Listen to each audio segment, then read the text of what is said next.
Okay, excuse me. Um, back back to you guys did a terrific job with poetry. You very much gave me the idea that you'd like to spend more time on poetry. However, we're coming down to the end, and we have more things that we have to conquer.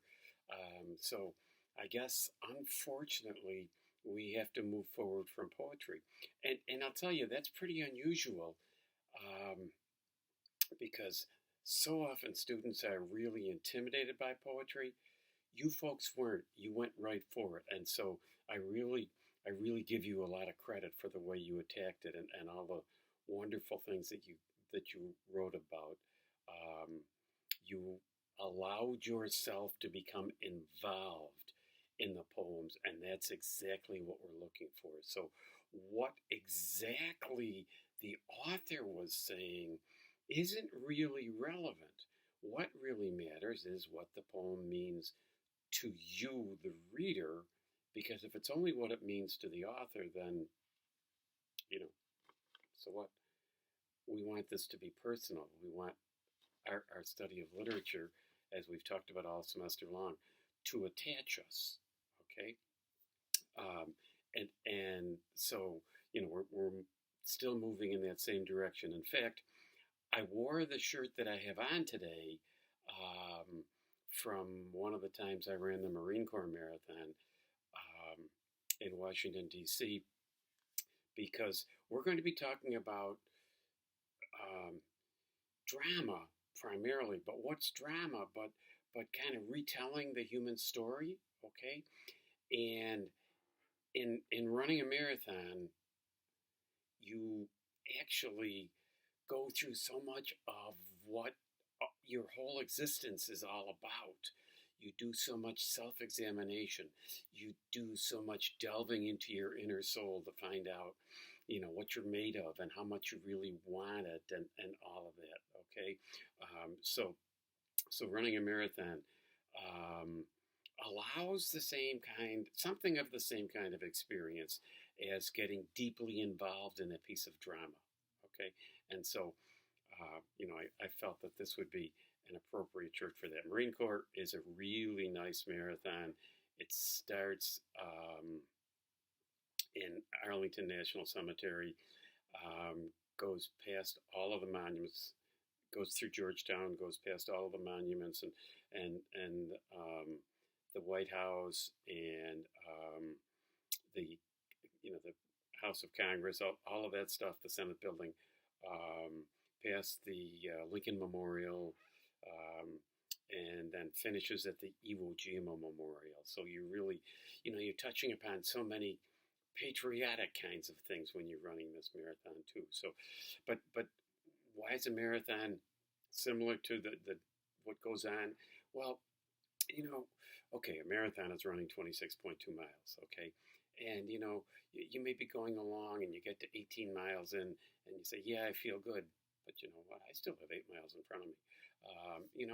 And so you have those things going through your head all the time. Or, wow, I don't feel so good. And I still, I'm only at mile 13. So I still have, the whole, the hard part of the race still to go. And the old line about marathoning is 20 miles is halfway, and you can't understand that unless you've done it. Um, but the idea of that is that the first 20 miles is the easy part. It's the last 6.2, the last 10K, that really makes it something difficult. So there's a certain built-in kind of structure in a marathon that takes you through all of these different kinds of emotional rises. Well, okay, so why am I telling you this? Because in drama, there's the same kind of thing, and what I want to help you to understand is that you have things in your life that are really trying, really difficult, okay? And you generally figure out how to work your way through them. Sometimes it means fighting your way through them, but even just, so many of you are working lots of hours as well as going to school and are full-time students. We have so many students who work 40 or more hours a week. Many have, besides having having those jobs and being full-time students that require so much, taking many difficult courses, but also we have many who have kids or are in serious relationships. So all of those things are things that are part of putting your life together and figuring out who you are. Well, a drama really does the same thing, okay? So these things that we work our way through in life really are similar to drums. I'm trying to keep my head in front of that reflection of that light and back so that it doesn't blot things out. I'm in one of our extra bedrooms here, but anyway, and actually there's a reason for that I'll get to in a minute. But so I I wore this shirt to help you understand the comparison between hard things in life and difficult, tragic dramas. Okay, and in fact, that's your question for this week is why did I wear a marathon shirt in this video? Okay, because I want to make sure you understand the um, the reason for drama. And the reason for drama, again, is to replicate life and see how people do or don't work their way through struggles in life. Okay, so enough of that. Okay, so let's talk about drama. Drama's been around for a long, long time. Okay, I mean, drama long predates the birth of Christ. So we're talking about thousands of years ago when drama first came around. And in the classic Greek drama, these were done in outdoor amphitheaters. And the characters wore these big masks because in these big theaters, obviously, you didn't have sound systems. So people tried to speak loudly so that people could hear them a ways back. But also, the characters would frequently wear rather large masks, which would let the people, especially, in the back of the audience, know the kind of thing that these characters were feeling, okay?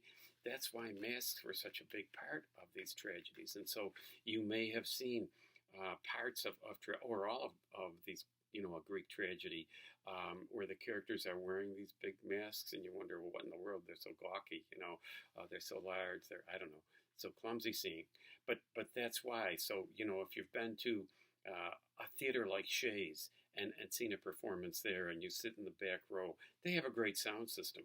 But, it's not easy to see what's going on people's faces, or even, the high school plays that you were in. If you had to sit toward the back, it's not really easy to read what's happening on people's faces. So in these dramas, they wore masks that would indicate that. Okay, so that's why those things exist. Okay, as strange as they seem.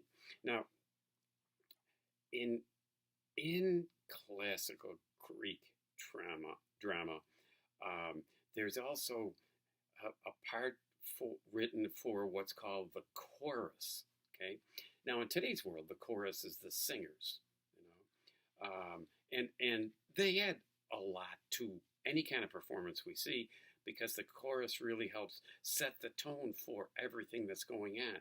Well, in these Greek dramas, the chorus almost did serve as the narrator. We've read a lot of stories and we've read third person. We know what third person narration is. Well, that's what the chorus is doing. They're setting the scene for us, and then they're telling us part of what's going on in characters' lives. Okay, and what the character might be thinking, and what other forces might be at work in here. So think of the chorus not as a bunch of singers, but rather as the voice of the narrator in drama. Okay, that helps you understand a little bit more. Now, when you read Oedipus the King this week, and I put this in the lesson and I put this in the assignment, I strongly encourage you to go on YouTube and type in the name, and you should be able to find the whole play pop up for you on YouTube so that you can view it all as you are reading it. It just makes it so much easier to do that because it brings it to life for you. You know, it isn't just you quietly reading it by yourself, but it really does bring the whole thing to life. Now, the names aren't particularly easy. You know, we have Oedipus, um, we have his wife Jocasta. You know, we have all of these people with names that, let's face it, they're ancient Greek names, so they aren't really common to you. So, you know, if in reading it you need to hang a different name on somebody just so you can kind of remember what's going on, that's okay. Okay. Now, what you know, Oedipus is a really famous play. Okay, and if you've ever heard the term Oedipus conflict, okay, or Oedipus complex, and you may have come across that in a psychology course, or you may just know what it means. Well, after this play, you'll really know what it means. Okay, this play makes it clear because that whole kind of psychology is based on what happens in this play. In Greek tragedy, in all tragedy, really, the main character in any real tragedy, the main character is somebody whom, in general, we would refer to as a lofty character. Somebody that seems to be of high morality, um, strong drive. You know, somebody who probably is a leader type person, and he's a leader type person not just because he was dubbed a leader, but rather because he acts like a leader and he acts like somebody who should be a leader. Okay, so in drama, in tragedy, we have a lofty character as our main character. Okay, it's just part of classic tragedy, and even in tragedy today, for something to be really considered a tragedy, you have to have a lofty character first of all.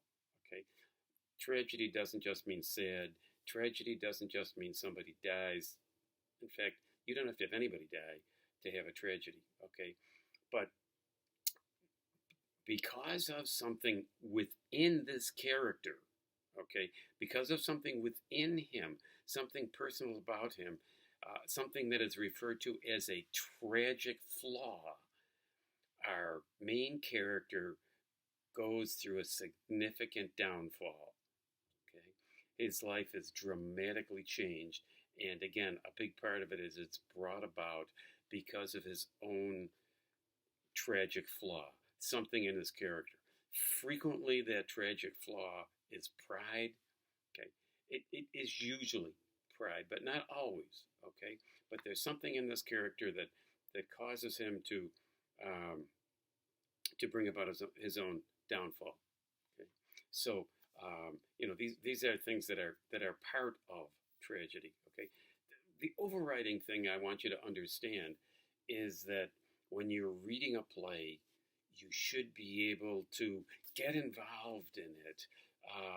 And in fact, a big part of your assignment is going to be monitoring yourself as you're listening to or watching the play, jotting down what was going through you as an individual, spot by spot by spot. Now, we're not looking for you to write a summary of the play, but you know, in a certain sense, a little bit of summary is going to be necessary because you're going to need to tell what was going on at this point or what you felt when this was happening, and what you felt when this was happening, and what you thought when this was happening. And, you know, when you get to the end of it, were you expecting it, or were you horrified, or were you shocked, or were you surprised, or whatever, and why and how?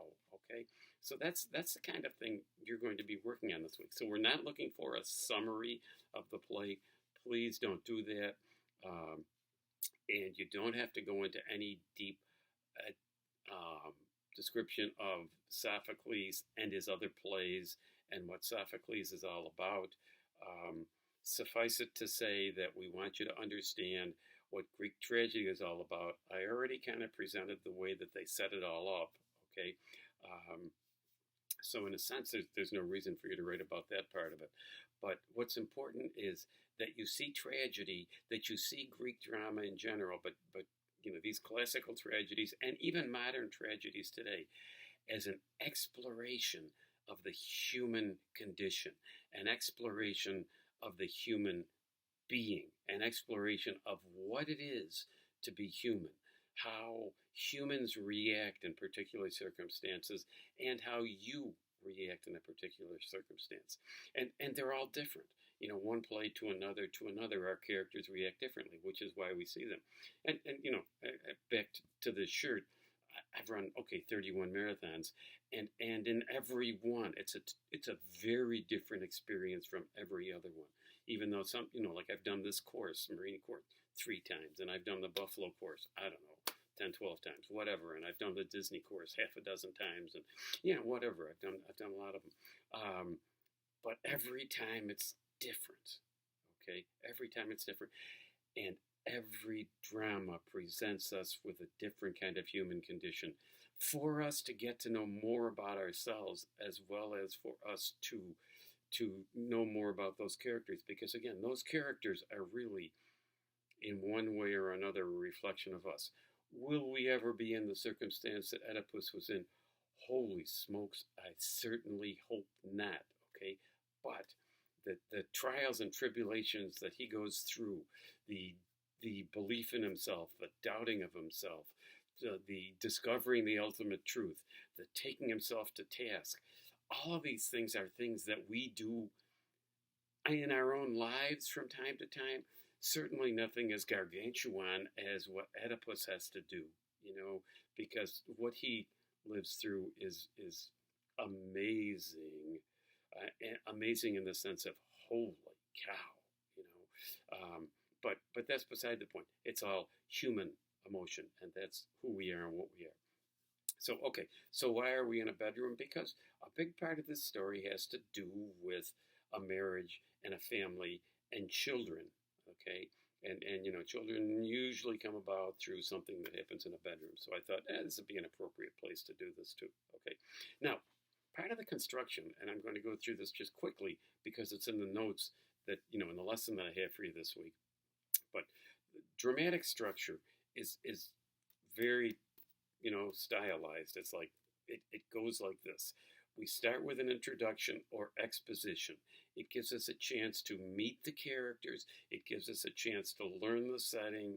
It gives us an introduction into facts that we need to understand what the heck is going on, okay?